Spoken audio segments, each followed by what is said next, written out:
Hello, friends and neighbors. It's an honor to get to be on Medford Anywhere Learning TV today. And I'm Brett Champion. I'm the superintendent of schools here for the Medford School District.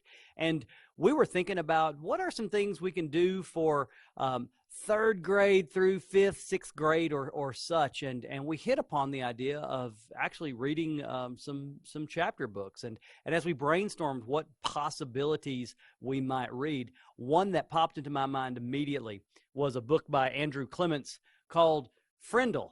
And so that's what I'm going to do today. I'm just going to read you from Andrew Clements' book, Frindle. So I look forward to it. There's a picture. The big idea. And by the time he had run down the street and up the steps and through the door and upstairs to his room, it wasn't just a big idea. It was a plan, a whole plan, just begging for Nick to put it into action. And action was Nick's middle name.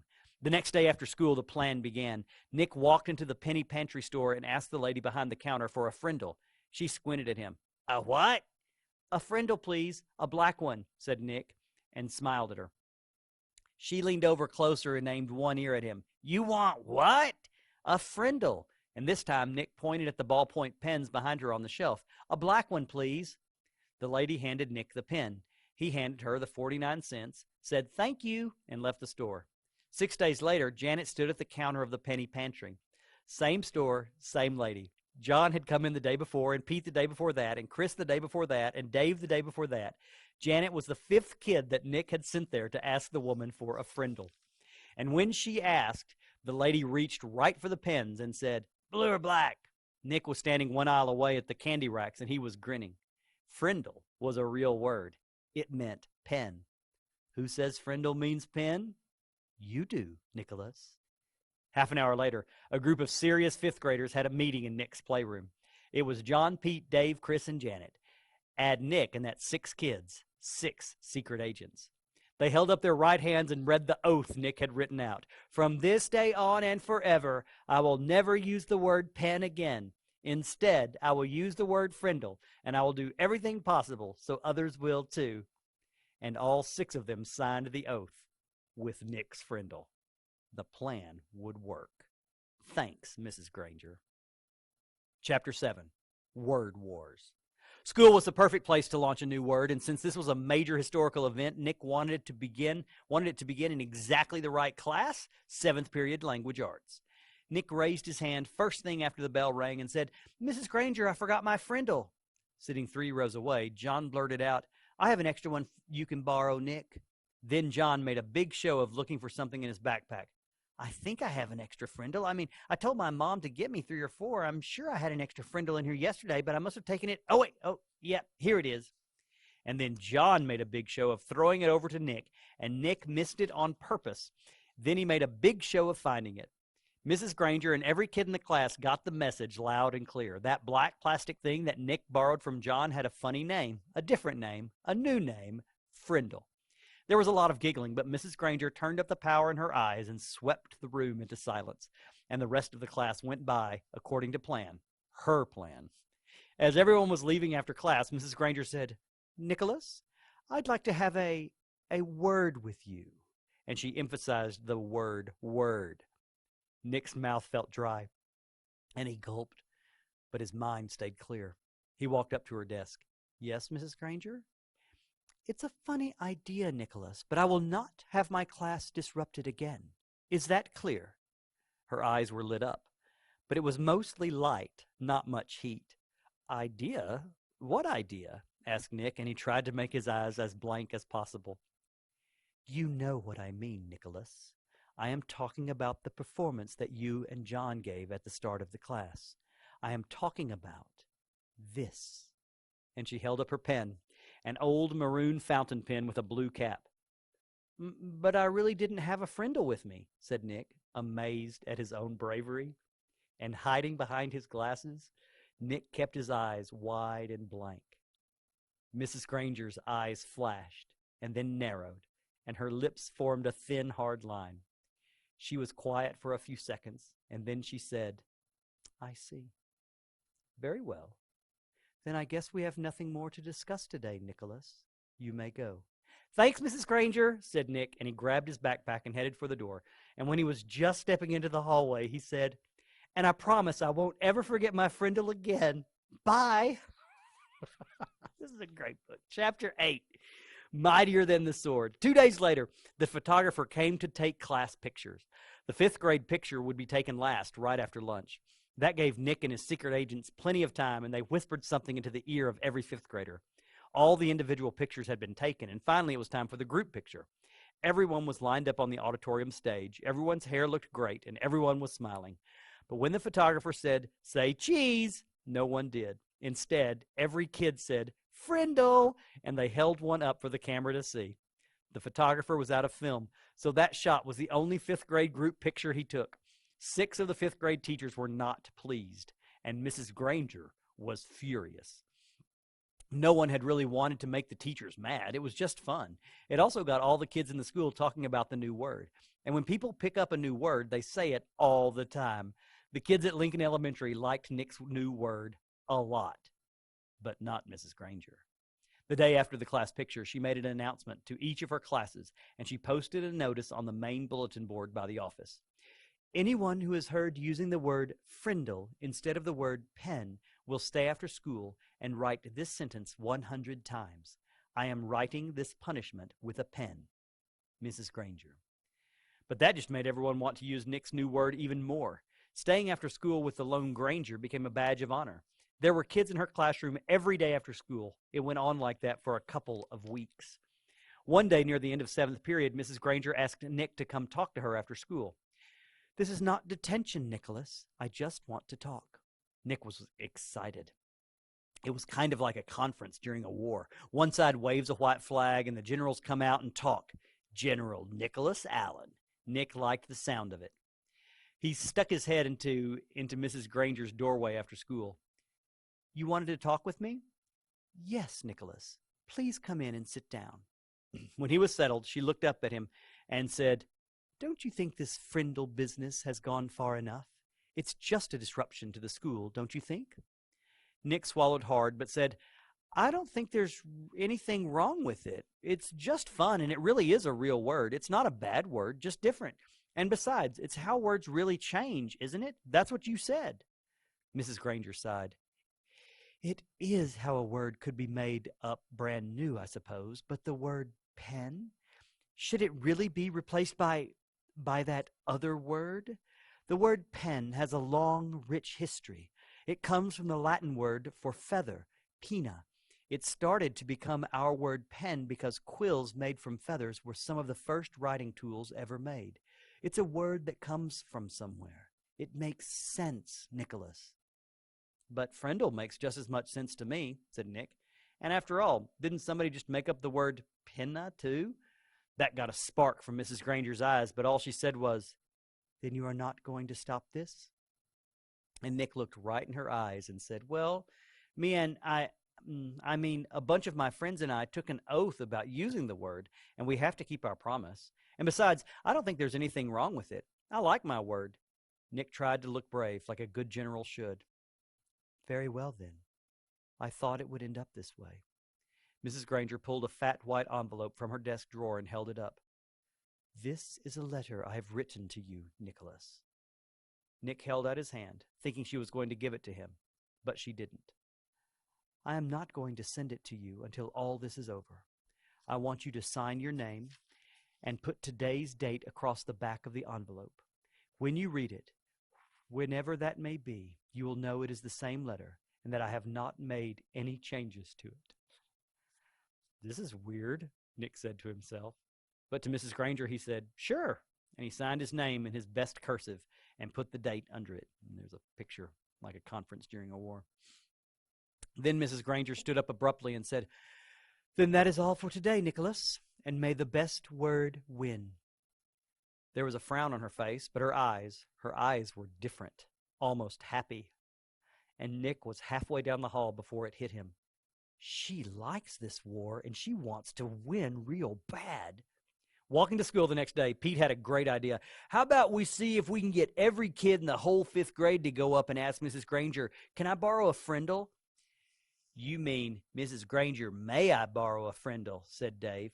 Got to use good grammar. Don't want to upset dangerous Grangerous. Sounds good to me, said Nick. She can't keep everyone after school, can she? Almost 80 kids stayed after school with Mrs. Granger that day. They filled her room and spilled out into the hallway. The principal had to stay late to help, and they had to arrange 2 special late buses to get all the kids home. And the next day, all the 5th graders did it again, and so did a lot of other students. Over 200 kids. Parents called to complain. The school bus drivers threatened to go on strike. And then the school board and the superintendent got involved. And about this time, the principal of Lincoln Elementary School paid a little visit to the home of Mr. and Mrs. Allen. She wanted to talk to them about their son, the one in 5th grade, the one named Nick. Chapter 9, Chess. Mrs. Margaret Chatham had been principal of Lincoln Elementary School for 18 years. She knew Mr. and Mrs. Allen because they had all served together on the building committee when the old Lincoln School was torn down and the new one was built 6 years ago. When she telephoned on the afternoon of October 1st to set up the meeting, Mrs. Chatham had asked Nick to be there too. It was 6:30 when she knocked, and Nick opened the door. "Good evening, Nick," she said, no smile. "Hi, Mrs. Chatham," said Nick, backing away as she filled the doorway. She was a large person, as tall as Nick's dad, with wide shoulders. Nick guessed she would play linebacker on a football team because that's what his dad had played in college. "Hello, Mr. and Mrs. Allen," she said, stepping into the living room. She was wearing a long black raincoat with a red silk scarf tied loosely around her neck. She kept her coat on, but took off the scarf and tucked it into her left pocket. She shook hands stiffly with both of Nick's parents before sitting down on the chair to the left of the couch. Nick's mom and dad sat on the couch, and Nick sat on the rocking chair that faced Mrs. Chatham across the low coffee table.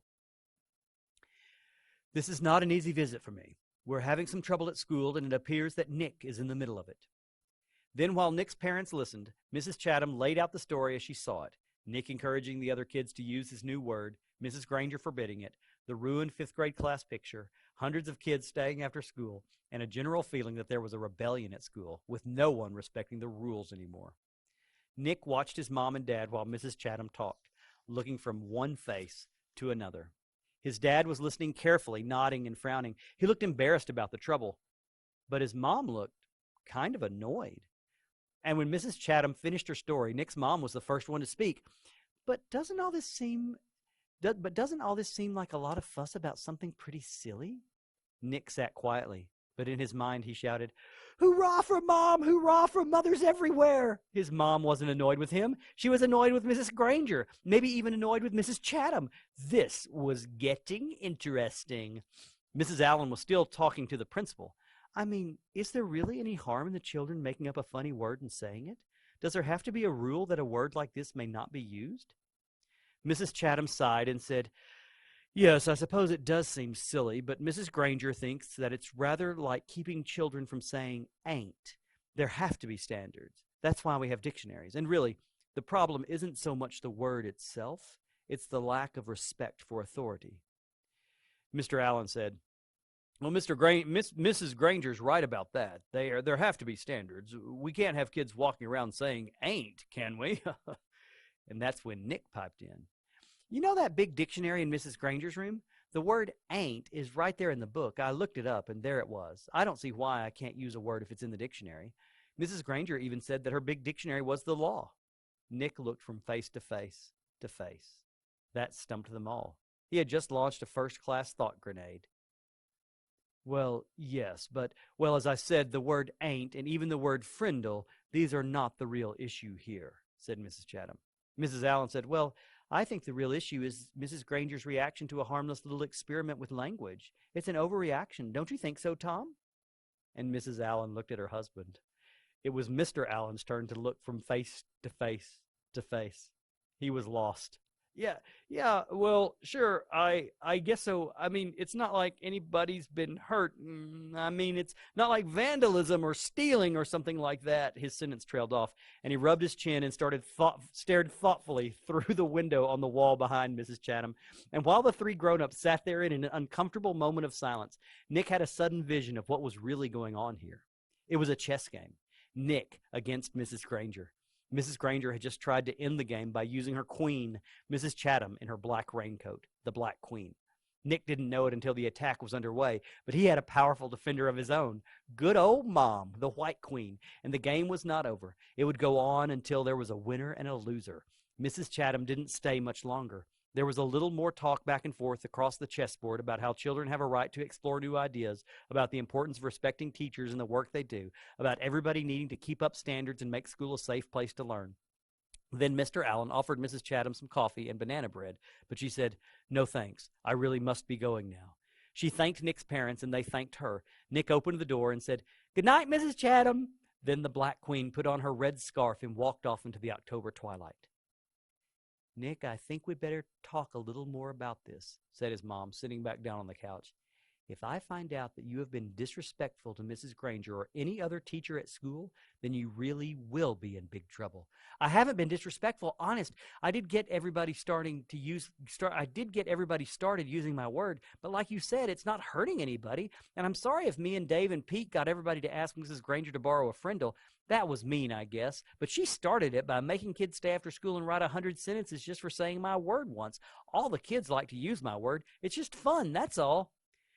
"Well," said Nick's dad, "if it gets everyone upset and makes the principal come talk to your mother and me, then it must not be fun for everybody, is it? And I think you should just tell all your friends to knock it off right now. I mean, tomorrow." Nick shook his head. "I can't, Dad. It won't work. It's a real word now. It used to be just mine, but not anymore. If I knew how to stop it, I think I probably would, but I can't." And Nick looked at both of their faces to see if that idea was sinking in. It was. "Like I said, I won't be disrespectful, but I do like my word, and I guess now we're just going to have to see what happens." And the chessmen, Nick's king and queen, had to agree. The game would go on. Chapter 10, Freedom of the Press. Judy Morgan was a reporter for the Westfield Gazette, the local newspaper. Westfield was a quiet little town. There was the occasional burglary, the teenagers got rowdy once in a while, and there was some shouting at the town council or the planning board now and then. But mostly, things were calm and orderly in Westfield, and every Thursday, the Westfield Gazette proved it. Ted Bell sold advertisements for the paper, and he had a daughter in 4th grade at Lincoln Elementary. He told Judy that a bunch of 5th graders were making trouble and were not obeying teachers anymore, that there was something about a secret code word they were all using. And half the students had been kept after school one day last week, including his own little girl. The only other story Judy was working on was about 18 new trees that were going to be planted along East Main Street. The trees could wait. This thing at the elementary school sounded like a real story. So Judy Morgan showed up at Lincoln Elementary School at 3 o'clock the day after Mrs. Chatham had been to visit Nick's parents. The sign on the door read, "All visitors must report to the office," and so she did. On the bulletin board outside the office, Judy saw Mrs. Granger's notice about the punishment for using the word Frindle. She stepped back 2 spaces, aimed her camera at the notice, and snapped a photo. She read the notice once more and then stepped into the office. Mrs. Freed, the school secretary, looked up and smiled. "May I help you?" "Yes, I'm sure you can. My name is Judy Morgan, and I work for the Westfield Gazette. I'd like to know about the poster outside the office, the one about this word Frindle. Who should I talk to?" Mrs. Freed stopped smiling. She was sick and tired of anything to do with that word. For the past week, her phone had been ringing off the hook. If it wasn't a parent complaining about a child who had to stay after school, it was someone from the school board trying to get in touch with Mrs. Chatham or Mrs. Granger. Mrs. Freed pursed her lips and narrowed her eyes. She said, "You'll have to speak with the principal. Let me see if Mrs. Chatham is free." She was. There isn't a principal alive who won't find the time to talk to someone from the local newspaper. The reporter was invited into Mrs. Chatham's office. Judy noticed right away that the principal was not comfortable talking about this stuff. When asked about the poster outside the office door, Mrs. Chatham laughed and said, "Oh, that? It's nothing, really. Some kids have been playing a prank, and it was time to put a stop to it." The principal's laugh sounded phony to Judy Morgan. "And did that notice put an end to the prank? I heard that a lot of children were kept after school last week. Would you tell me a little about that? Parents would like to know what's going on." Mrs. Chatham looked like a kid who had been sent to the principal's office. She squirmed a little in her chair and tried to smile, and she said, "Well, we do still have a little problem, but it's under control. Mrs. Granger may have overreacted a bit. I don't think the children have really been trying to be disrespectful. They are just having some fun, and it's more like a difference of opinion." And then Mrs. Chatham went on to tell the reporter what she knew about the word Frindle and how it had become popular among the students. Judy Morgan took careful notes. And when the principal had finished, Judy said, "Would you mind if I asked Mrs. Granger a few questions?" Mrs. Chatham said, "No, not at all." But Judy could tell that the principal wished she would just go away. What could she say, though? Mrs. Chatham couldn't very well keep the reporter away from Mrs. Granger because, after all, America is a free country with a free press. If Judy really wanted to, she could talk to Mrs. Granger sooner or later. And it was sooner.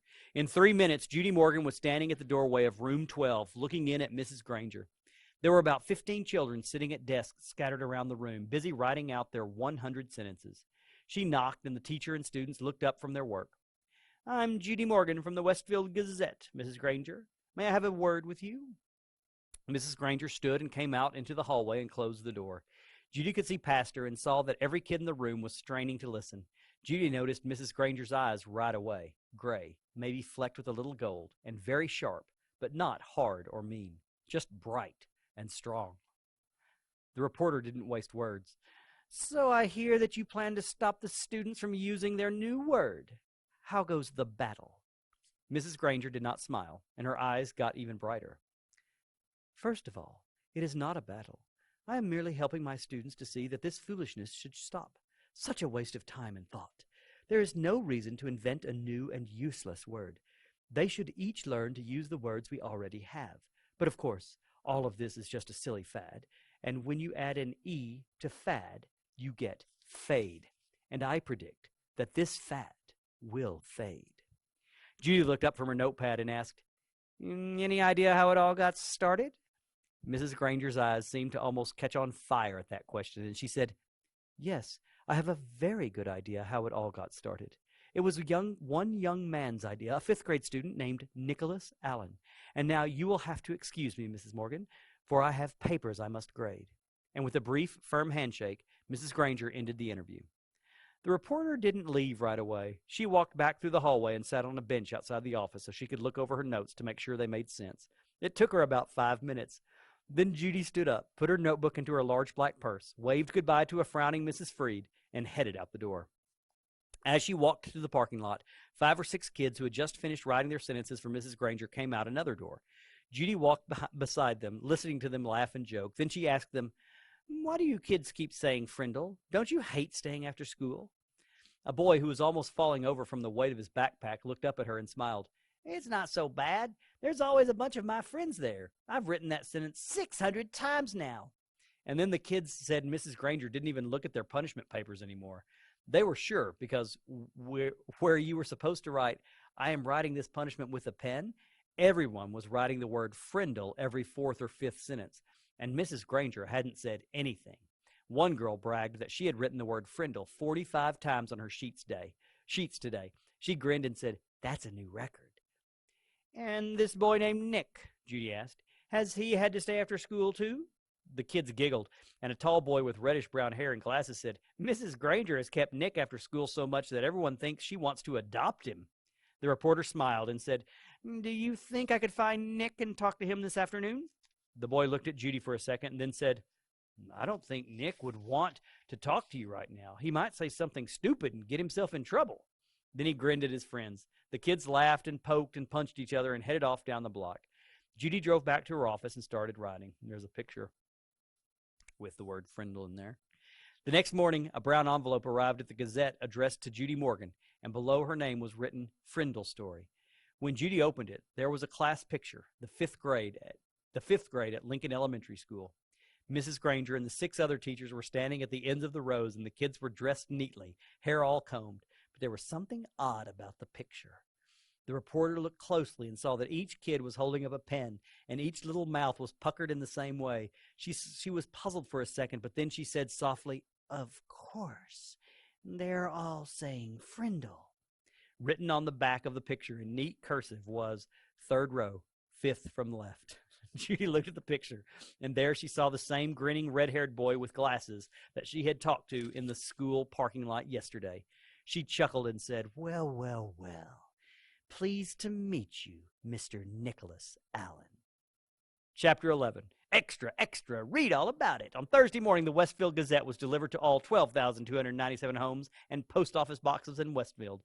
The story about Lincoln Elementary was the first item on the front page, and the headline, Local fifth grader says, "Move over, Mr. Webster." It was quite an article. Not that Judy Morgan didn't tell the truth. Every statement in the article was completely true. It was the particular way she told the truth that got things hopping around town. For example, take this sentence about Mrs. Granger. Mrs. Granger, champion of the forces of order and authority, is battling hundreds of young Frindle fighters. Neither side is giving in. Or this bit about Nick. Everyone agrees that Nick Allen masterminded this plot that cleverly raises issues about free speech and academic rules. He's the boy who invented the new word. Or this last sentence in the article. One thing is sure, the kids at Lincoln Elementary School love their Frindles, and no one seems to be backing off in this war of the words. And, of course, the Westfield Gazette published the class picture, too, and Mrs. Granger and Nick were identified for all the world to see. What is the meaning of this? That's what Nick's mother said, putting the article in front of Nick's nose when he got home from school. Did you talk to this reporter? She seems to know an awful lot about you and your new word, young man. What is the meaning of this? That's what the school superintendent said to Mrs. Chatham, slapping a copy of the article onto her desk. Why did you have to talk to that reporter? Don't we have enough trouble getting the taxpayers to pay for the schools without articles like this banging around town? What is the meaning of this? That's what Mrs. Chatham said to Mrs. Granger, shaking the newspaper in front of her face. I know you had to talk to that woman, but did you have to say all these things? It'll be a wonder if we don't all get fired. It was quite a Thursday for everyone, and no one could figure out how Judy Morgan had gotten that fifth grade class picture. Chapter 12. Airwaves. Within a week after the article was published in the Westfield Gazette, the kids at the junior high and the kids at the high school had stopped using the word pen and had started using the word Frindle. They loved it. Nick became sort of a hero for kids all over town, and he quickly learned that being a hero, even if you're only a local hero, isn't a free ride. It has a price. People noticed Nick when he walked into his dad's hardware store or when he stood in line at the penny pantry to buy a candy bar. He could feel it when someone recognized him, and it made him shy and awkward. Kids at school started expecting him to be clever and funny all the time, and even for a kid as smart as Nick, that was asking a lot. Every teacher, the office secretary, the principal, even the school nurse and the custodian, all seemed to be watching, always watching. His parents were great about everything. True, his mom had been upset when the article first came out, and so had his dad. Nick had said, "But I didn't do anything wrong, Mom, and neither did that lady from the newspaper." And his parents could see that he was right. The things in the article were true, and the truth is the truth, and nothing could be done about it now. Even though it made them uncomfortable to have their boy talked about all over town, secretly, Nick's mom and dad were pleased. After all, a brand new word is a pretty amazing thing. Their Nicholas was quite a fellow. No getting around it. Someone else in town thought this brand new word was pretty amazing too. Bud Lawrence had lived all his life in Westfield, and when he was only 19 years old, he had saved enough money to make an investment. He looked around for a good idea and then bought the first Dairy Queen in the state. After a few years, he bought a McDonald's restaurant. That was almost 30 years ago, and these two restaurants had made him rich, one of Westfield's leading citizens. When Bud Lawrence saw the article about the new word, he had his lawyer file a preliminary trademark claim on the word Frindle. Within 4 days, he had set up a small company that was selling cheap plastic ballpoint pens specially imprinted with the word Frindle. He sold 3,000 Frindles the first week, and they sold so fast that stores all over Westfield couldn't keep them in stock. Then just as quickly, kids stopped asking for Frindles. The sales slowed down, and Bud Lawrence started thinking about other projects. A week later, it was Halloween. The leaves started falling, and it seemed like the town was going to quiet down. And it would have. It would have if it hadn't been for Alice Lunderson. Alice lived in Betherly, a town 7 miles away from Westfield, and she worked part-time for the local CBS TV station in Carrington, a town of about 75,500 people. When there was important area news, disasters like floods or tornadoes, or sometimes if she came across little stories that seemed cute or original, Alice would call the station news manager in Carrington. If it was a good story, if it was a day when not much else was happening in the world, then the TV station would send out a van with a camera crew to shoot some videotape. Alice subscribed to all the small-town newspapers in the area to keep up with local events. Most of them were published on Thursday, and they arrived at her house by Monday or Tuesday. Then it took her a day or so to look through them all. On Wednesday morning, she finally saw the article in the Westfield Gazette about the word war. She read it through twice and looked carefully at the class photograph. She was sure that this story was a winner.